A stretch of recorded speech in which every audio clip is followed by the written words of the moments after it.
It's Parshas Beshalach this week, which means that most rabbis will be talking about the splitting of the sea or the war with Amalek. But I'd like to talk about a passage that doesn't usually get much attention. Towards the end of the Parsha, the Israelites find themselves in an area with bitter or undrinkable water. The Torah tells us that Moshe cried out to God that the people need water. Hashem showed Moshe a piece of wood. Moshe took the wood, threw it into the water, and amazingly, the water became sweet and drinkable. The sages discussed the nature of this wood.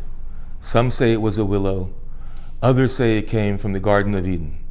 But Rabbi Elazar, the son of Rabbi Shimon Bar Yochai, said that the wood was from an olive tree. Now, olives are bitter, so why would bitter wood help transform the already bitter waters? Wouldn't sugarcane be better?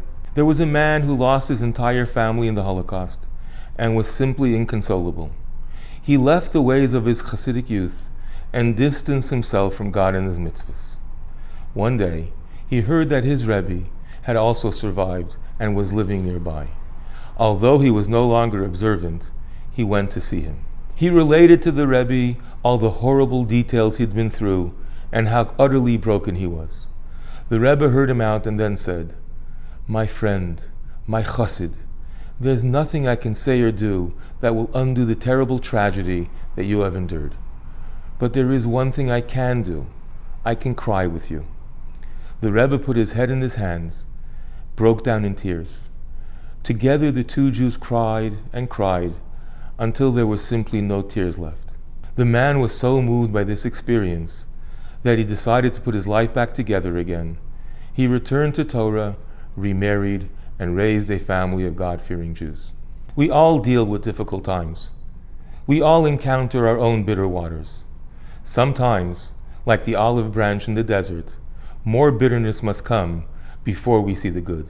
Things must get worse before they get better.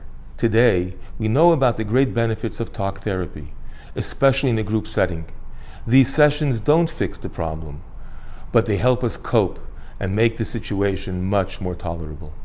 Sharing our pain and our brokenness with others can help us move forward in a very positive way. In this sense, 1 + 1 can sometimes equal far more than 2.